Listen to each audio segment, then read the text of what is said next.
ಇನ್ನು 5-6 ತಿಂಗಳುಗಳ ಒಳಗೆ ರಾಜ್ಯದ ಎಲ್ಲ ಸ್ಥಳೀಯ ಸಂಸ್ಥೆಗಳ ಚುನಾವಣೆ ನಡೆಸಿ ಮುಗಿಸಲಾಗುವುದೆಂದು ಉಪಮುಖ್ಯಮಂತ್ರಿ ಡಿಕೆ ಶಿವಕುಮಾರ್ ಅವರು ಹೇಳಿದರು. ಬೆಂಗಳೂರು ಮಹಾನಗರ ಪಾಲಿಕೆ ಈಗ 5 ಆಗಿ ವಿಭಜಿಸಲಾಗಿದ್ದು, ಅದರ ಚುನಾವಣೆ ನಡೆಸಲು ಕೋರ್ಟ್ ಆದೇಶ ನೀಡಿರುವ ಬೆನ್ನಿಗೆ 2026 ಜೂನ್ ತಿಂಗಳೊಳಗೆ ರಾಜ್ಯದ ಎಲ್ಲ ಸ್ಥಳೀಯ ಸಂಸ್ಥೆಗಳಿಗೆ ಚುನಾವಣೆ ನಡೆಸಿ ಮುಗಿಸಲಾಗುವುದೆಂದು ಉಪಮುಖ್ಯಮಂತ್ರಿ ಡಿಕೆ ಶಿವಕುಮಾರ್ ಅವರು ಹೇಳಿದ್ದಾರೆ. ಕಾಂಗ್ರೆಸ್ ಪಕ್ಷವು ವ್ಯಾಪಕವಾಗಿ ಮನರೇಗಾ ಬಚಾವೋ ಆಂದೋಲನವನ್ನು ಹಮ್ಮಿಕೊಂಡಿದೆ.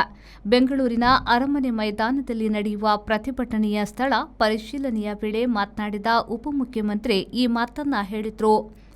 ವಾರ್ಡ್ ಮೀಸಲಾತಿ ವಿಚಾರ ಹಲವು ಕಡೆ ಕೋರ್ಟ್ ಮೆಟ್ಟಿಲೇರಿತ್ತು.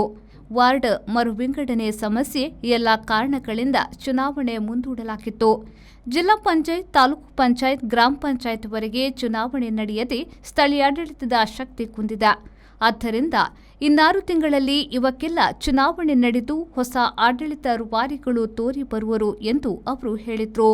ರಾಜ್ಯದಲ್ಲಿ ಎಸ್ಐಆರ್ ಜೀವಂತ ಇರುವ ಮತದಾರರನ್ನ ಸತ್ತವರು ಎಂದು ಮಾಡಬಹುದು. ಆದ್ದರಿಂದ ಕಾಂಗ್ರೆಸ್ ಕಾರ್ಯಕರ್ತರು ಸ್ಥಳೀಯ ಸಂಸ್ಥೆ ಚುನಾವಣೆಗೆ ತಯಾರಿರಬೇಕು ಮತ್ತು ಕ್ಷಿಪ್ರ ಮತ ಪರಿಷ್ಕರಣೆ ಪಟ್ಟಿಯ ಹೆಸರು ಕತ್ತರಿ ವಿಷಯದಲ್ಲಿ ಎಚ್ಚರದಿಂದ ಇರಬೇಕು ಎಂದು ಅವರು ಹೇಳಿದರು.